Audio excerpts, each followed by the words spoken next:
اللہ رب العزت کا ارشاد ہے، ہم نے ہی قرآن کو نازل کیا اور ہم ہی اس کی حفاظت کریں گے۔ یہ پہلی وہ آسمانی کتاب ہے جس کی حفاظت کا ذمہ اللہ نے خود لیا۔ گویا اس کی حفاظت کے لیے یہ وعدہ الہی ہے اور قرآن کا اعلان ہے۔ اللہ کبھی بھی وعدہ خلافی نہیں کرتے، بس اللہ نے اپنا یہ وعدہ سچ کر دکھایا اور کتاب الہی کی حفاظت کا حیرت انگیز انتظام کیا، اس طور پر کہ اس کے الفاظ بھی محفوظ، اس کے معنی بھی محفوظ، اس کا رسم الخط بھی محفوظ، اس کی عملی صورت بھی محفوظ، اس کی زبان بھی محفوظ، اس کا ماحول بھی محفوظ، جس عظیم ہستی پر اس کا نزول ہوا اس کی سیرت بھی محفوظ، اور اس کے اولین مخاطبین کی زندگیاں بھی محفوظ۔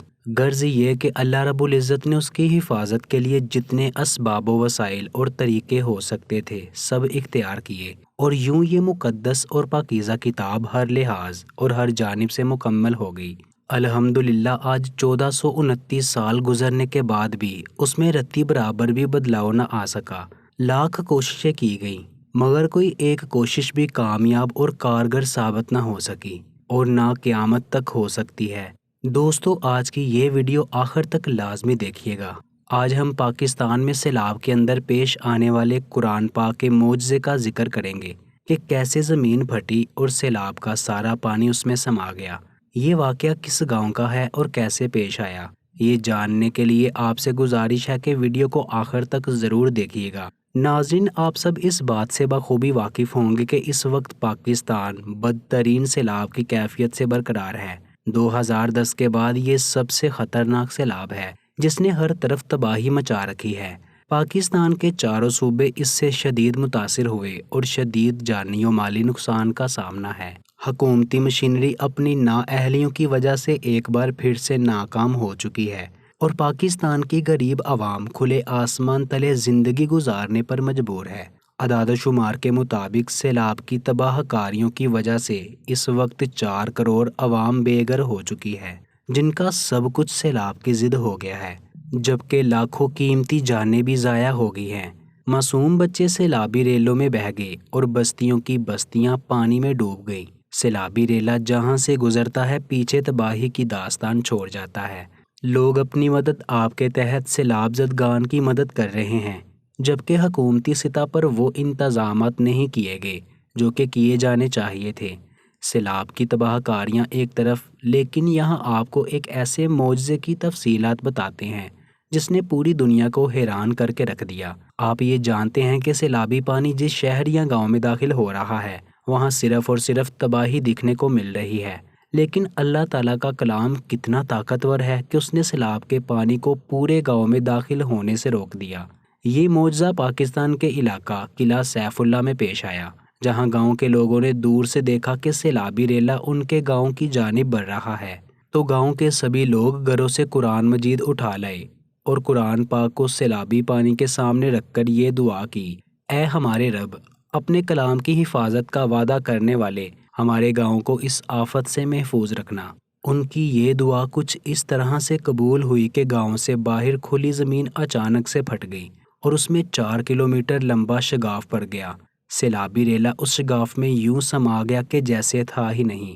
قدرت کے اس معجزے کو دیکھ کر پورے گاؤں نے شکر ادا کیا کہ ان پر سے اتنی بڑی مصیبت ٹل گئی ہے۔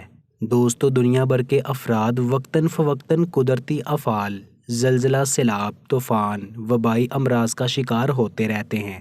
اس وقت پاکستان کے اکثر علاقے سیلاب سے متاثر ہیں۔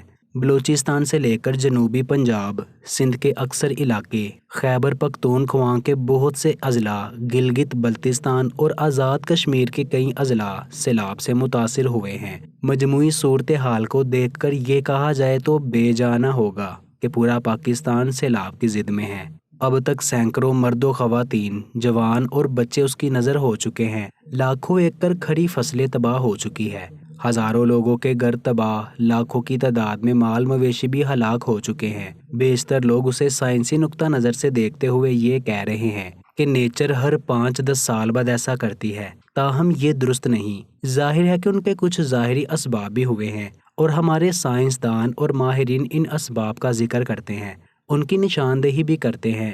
ہم کسی بات سے انکار نہیں کرتے، اسباب کے درجے میں ہم معقول بات کو تسلیم کرتے ہیں، لیکن ہم دیکھتے ہیں کہ قرآن مجید نے گزشتہ عوام پر آنے والی ان آفات و بلیات، زلزلوں، آندھیوں، طوفانوں، وباؤں اور سیلابوں کا ذکر ان اقوام پر اللہ تعالیٰ کی ناراضگی کے اظہار کے طور پر کیا ہے، اور ان قدرتی آفتوں کو ان اقوام کے لیے خدا کا خاص عذاب قرار دیا ہے۔ اور ہم یہ بھی دیکھتے ہیں کہ جناب سرور کائنات صلی اللہ علیہ وآلہ وسلم نے قیامت سے پہلے اپنی امت پہ آنے والی قدرتی آفتوں کی پیشن گوئی کے طور پر تذکرہ فرمایا ہے۔ دوستو، اس قسم کی آفات کی روح پذیر ہونے کے بعد ہمیں کیا کرنا چاہیے؟ ایک مسلمان کی حیثیت سے کیا اس کے صرف سائنسی پہلو پر نظر رکھنی چاہیے، یا اس کے ساتھ ساتھ اپنے اعمال کی اصلاح اور اللہ کی طرف رغبت کا مزید اظہار اور رجوع الہی کا اہتمام کرنا چاہیے؟ اور یہ بات ذہن نشین رہے کہ زلزلے، سیلاب اور دیگر قدرتی آفات وغیرہ کا وقوع پذیر ہونا اللہ تعالیٰ کی طرف سے بندوں کے اعمال پر اظہار ناراضگی ہے۔ اللہ تعالیٰ بعض اوقات دنیاوی زندگی میں بھی لوگوں کو اپنی غیظ و غضب کے ذریعے نیک اعمال کی طرف متوجہ اور برائیوں کے انجام سے متنبہ کرتا رہتا ہے، تاکہ لوگ رجوع الہی کی طرف اپنی اصل منزل کو نہ بھول جائیں، وہ دنیا میں آ کر دنیا کے نہ ہو جائیں، بلکہ اپنے کریم رب کو ہمیشہ یاد رکھیں۔ جب اللہ تعالیٰ انسانوں کی نافرمانیوں اور سرکشیوں پر نظر کرتا ہے، جب وہ لوگوں میں طلب دنیا کو زیادہ اور طلب خدا کو کم دیکھتا ہے، جب انسان زندگی کے ہر شعبے میں ظلم بغاوت کو اختیار کر لیتا ہے، جب انسانیت ظالم انسانوں کا اللہ کی بارگاہ میں شکوہ کرتی نظر آتی ہے، جب انسان اللہ کی طرف سے اعلان کردہ حرام کو خود ہی حلال کرنے لگتا ہے، جب انسان اپنے ظلم کو عدل اور اپنے گناہ کو نیکی سمجھنے لگتا ہے، جب اپنی نافرمانی اور سرکشی کو اپنی دینداری اور خوبی جاننے لگتا ہے، جب انسان اپنے بد کرداری کو اپنی برتری تصور کرنے لگتا ہے، جب معاشرے کا طاقتور طبقہ کمزوروں کا خون چوسنا اور ضعیف لوگوں کا مال ہڑپ کرنا اپنا ثواب دیدی اختیار جاننے لگتا ہے، جب خیر ہی قدرے کمزور اور شر کی اقدار فروغ پانے لگتی ہے، جب نیکی کی بجائے گناہ اور اطاعت کی بجائے معاصیت اپنے سائے دراز کرنے لگتی ہے، اور جب معاشرے میں عبادت اور بندگی کو عام سمجھا جانے لگتا ہے، تو اللہ کا عذاب زلزلے، سیلاب، وبائی امراض اور دیگر افعال کی صورت میں زمین پر نازل ہونے لگتے ہیں۔ معزز خواتین و حضرات، اگر آپ غور کریں تو یہ سب کچھ ہمارے معاشرے میں موجود ہے۔ ہماری قومی اقدار مٹ رہی ہے۔ ہم اسلام کی روشن تعلیمات کی بجائے زمانہ جاہلیت کے طور طریقوں کی طرف بڑھتے ہوئے دکھائی دیتے ہیں۔ ہمیں آج پھر سے اس ذات کی طرف پلٹنا ہوگا جس کی پیروی کا اللہ نے ہمیں حکم دیا ہے، اور اس کی پیروی میں کامیابی، نجات، ہدایت اور بندگی کا کمال ہے۔ اس طرح کے حالات میں ہمارا سب سے پہلا فریضہ یہ ہے کہ ہم توبہ و استغفار کریں، اپنے جرائم اور بدعمالیوں کا احساس اجاگر کریں، اپنی زندگیوں کو بدلنے کی کوشش کریں، معاشرے میں برائیوں کو روکنے اور نیکیوں کو پھیلانے کی محنت کریں، اور دین کی طرف عمومی رجوع کا ماحول پیدا کریں۔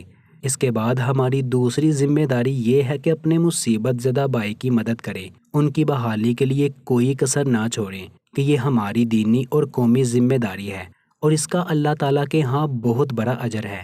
اس کے ساتھ ہی اس سلسلے میں جاں بحق ہونے والے خواتین و حضرات کے لیے دعائے مغفرت کا اہتمام بھی ضروری ہے، چونکہ وہ لوگ اچانک اور قدرتی موت کا شکار ہوئے۔